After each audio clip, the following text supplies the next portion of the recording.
Di segmen analisa fundamental yang kedua ini, kita akan belajar cara atau framework yang dapat digunakan untuk menganalisa kinerja perusahaan secara kuantitatif. Dengan menggunakan analisa kuantitatif, kalian dapat menjawab pertanyaan-pertanyaan seperti: 1. Apakah perusahaan ini dapat menghasilkan keuntungan yang baik? 2. Apakah perusahaan ini dalam kondisi yang sehat atau tidak? 3. Bagaimana cara perusahaan mendapatkan pendanaan untuk bisnisnya? Menggunakan utang atau modal sendiri? Dan keempat, apakah pasar menilai perusahaan ini dengan valuasi yang menarik atau tidak? Untuk dapat menjawab hal-hal tersebut, penting bagi kalian untuk bisa membaca laporan keuangan. Oleh karena itu, saya akan memulai segmen ini dengan mengenalkan laporan-laporan keuangan yang dihasilkan oleh perusahaan kepada kalian. Ada 3 jenis laporan keuangan yang perlu kalian ketahui. Pertama, laporan laba rugi. Laporan ini menyajikan rincian keuntungan dan pengeluaran perusahaan dalam suatu periode tertentu.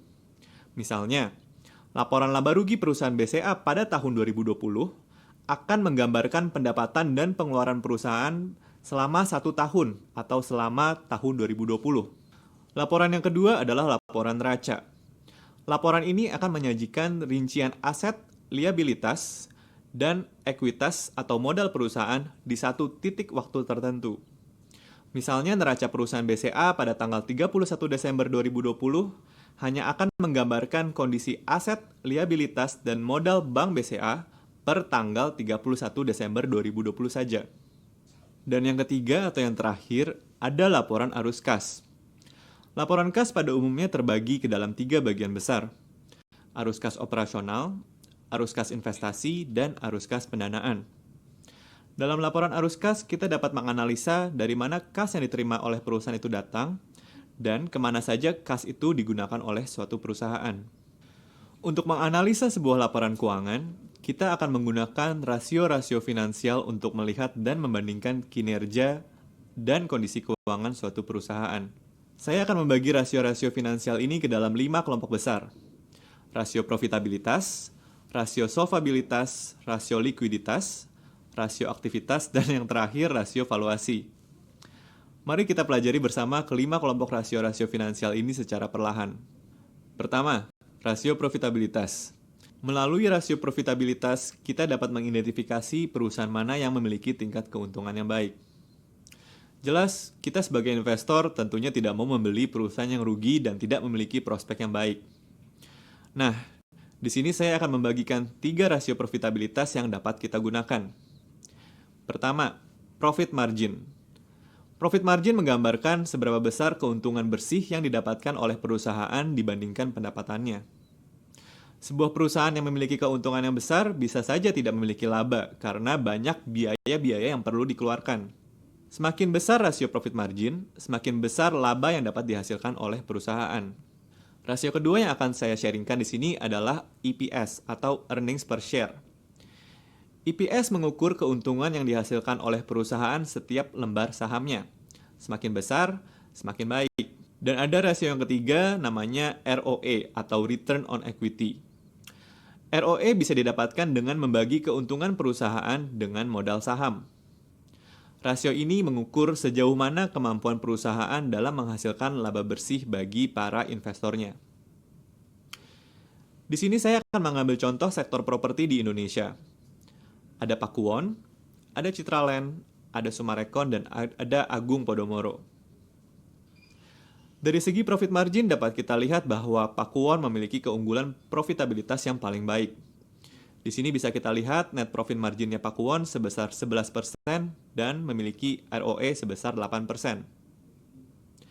Di satu sisi, kita juga bisa dapat melihat bahwa Agung Podomoro lah yang memiliki tingkat profitabilitas yang paling buruk di antara keempatnya. Kelompok rasio yang kedua adalah rasio solvabilitas. Investor tentunya menginginkan perusahaan yang sehat dan dapat hidup berkepanjangan. Disinilah peran rasio-rasio solvabilitas untuk melihat kesehatan suatu perusahaan. Rasio pertama yang saya akan bagikan adalah rasio debt to equity. Rasio ini digunakan untuk mengukur seberapa besar tingkat utang yang digunakan oleh perusahaan untuk mendanai kegiatan operasionalnya. Semakin tinggi rasio ini, semakin tinggi pula utang yang dimiliki oleh perusahaan. Rasio kedua adalah interest coverage ratio, atau suatu rasio yang mengukur kemampuan sebuah perusahaan untuk membayar bunganya. Semakin besar rasio ini, semakin besar kemampuan perusahaan untuk membayar bunga. Di sini kita akan melihat kesehatan perusahaan di sektor pertambangan batu bara. Saya mengambil 4 perusahaan untuk dijadikan contoh. Ada PTBA, ITMG, ADRO, dan BAN. Di sini kita dapat melihat bersama bahwa PTBA dan ITMG memiliki tingkat utang yang paling rendah dari rasio debt to equity-nya. Rasio ini juga terrefleksi pada rasio interest coverage ratio, di mana kedua perusahaan ini dengan memiliki tingkat utang yang paling rendah, tentunya memiliki tingkat kesanggupan membayar bunga yang paling baik di antara keempatnya. Kelompok rasio berikutnya adalah rasio likuiditas. Menggunakan rasio likuiditas, investor bisa melihat kemampuan perusahaan dalam memenuhi kewajiban-kewajiban jangka pendeknya. Rasio pertama yang akan saya sharingkan di sini adalah rasio current ratio. Melalui rasio current ratio, kita bisa melihat kemampuan aset lancar perusahaan untuk melunasi seluruh kewajiban jangka pendeknya. Semakin besar rasio ini, artinya semakin besar atau banyak aset lancar perusahaan untuk melunasi kewajiban-kewajiban jangka pendeknya. Rasio kedua adalah quick ratio. Di rasio quick ratio yang kita lihat di sini hanyalah kas dan piutang perusahaan. Seberapa besar kas dan piutang perusahaan ini dapat melunasi seluruh kewajiban atau utang jangka pendek perusahaan. Lagi-lagi semakin besar semakin baik. Pada rasio likuiditas ini saya akan mengambil contoh sektor konstruksi di Indonesia. Menurut kalian di antara keempat perusahaan ini, mana perusahaan yang memiliki likuiditas yang paling baik? Ya, selamat untuk yang menjawab ADARO atau ADRO, kalian benar. Kelompok rasio berikutnya yang akan saya bahas di sini adalah rasio aktivitas. Terdapat 4 rasio utama yang akan saya bagikan untuk mengukur seberapa efektif perusahaan dalam mengelola sumber dayanya. Yang pertama ada rasio Days Sales Outstanding. Sederhananya, ini adalah sebuah rasio untuk memperkirakan waktu yang dibutuhkan oleh perusahaan untuk menagih customer-nya. Cara hitungnya ya cukup sederhana, yaitu jumlah piutang perusahaan kita bagi dengan total penjualan kemudian dikalikan dengan 365. Rasio yang kedua, Days Inventory Outstanding. Sederhananya ini adalah rasio yang digunakan oleh para investor untuk memperkirakan waktu yang dibutuhkan oleh perusahaan untuk menjual barang dagangannya.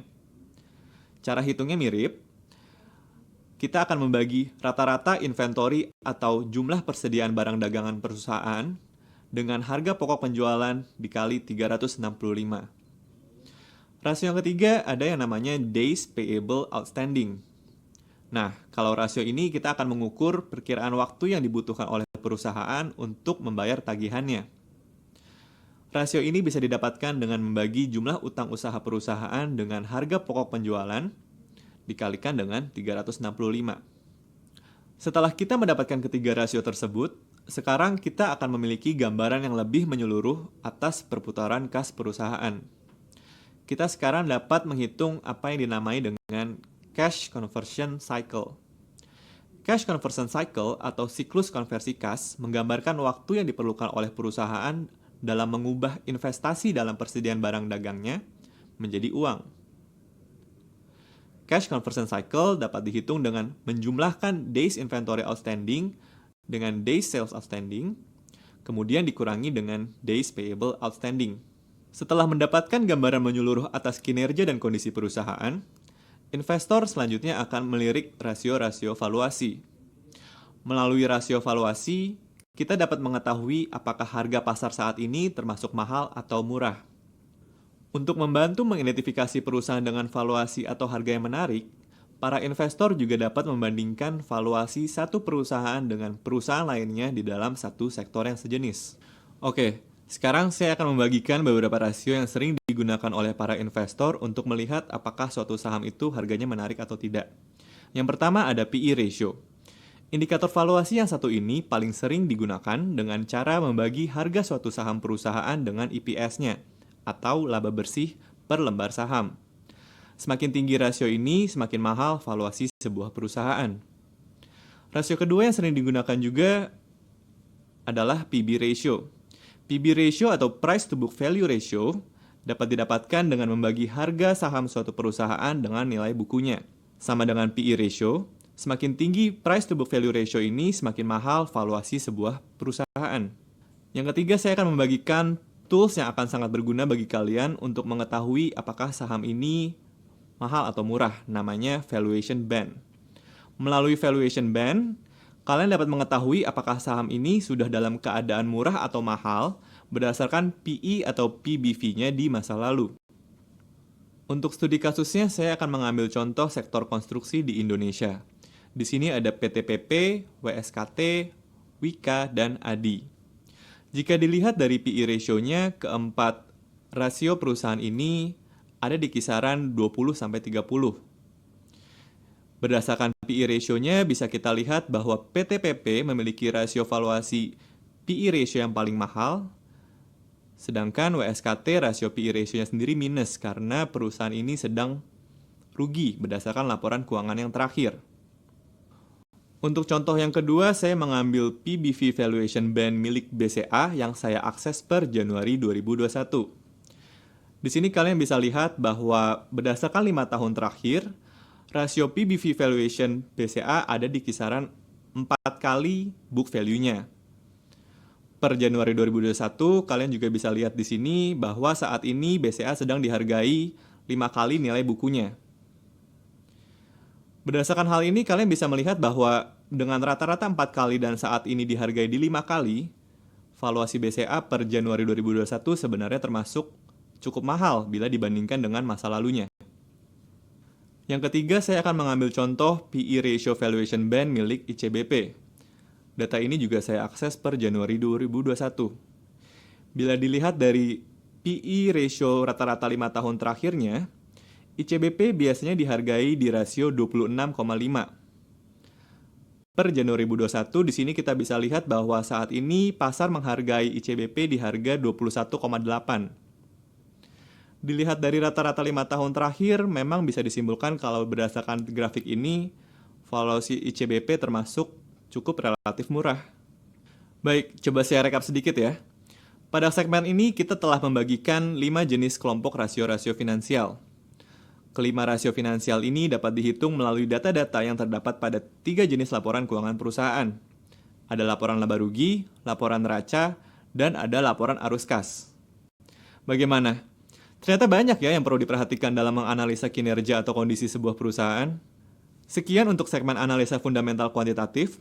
Sampai jumpa di modul berikutnya.